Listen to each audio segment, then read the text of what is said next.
పాకిస్తాన్లో ప్రాణరక్షక మందులకు తీవ్ర కొరత ఏర్పడింది.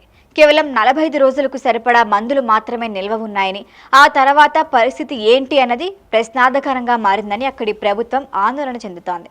మందుల షాపులు ఖాళీలవుతూ ఉండటంతో సామాన్య ప్రజలు తీవ్ర భయాందోళనల్లో ఉన్నారు. ఇక ఈ సంక్షోభానికి ప్రధాన కారణం మిడిల్ ఈస్ట్ యుద్ధం. దీనివల్ల అంతర్జాతీయ విమానాల రాకపోకలు నిలిచిపోయాయి. ఫలితంగా ఫార్మా ముడిసరుకుల దిగుమతి ఆగిపోయింది.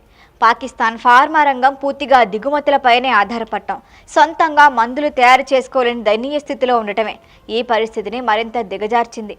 అయితే ముఖ్యంగా క్యాన్సర్, గుండె జబ్బుల రోగులకి ఇది గండకాలం. ట్రీట్మెంట్ ఆగిపోతే వారి ప్రాణాలకే ముప్పు. మందుల ధరలు భారీగా పెరగడంతో వైద్యం పేదలకి మరింత దూరం కాబోతోంది. చిన్నపిల్లల పౌష్టికాహారం, బేబీ ఫార్ములా దొరకక తల్లులు అల్లాడిపోతున్నారు.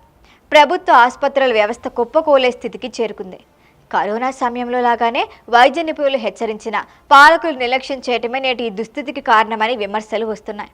ఎప్పటికైనా ఫార్మా రంగాన్ని జాతీయ భద్రతగా గుర్తించి స్థానిక తయారీకి రాయితీలు ఇవ్వాలని నిపుణులు సూచిస్తున్నారు.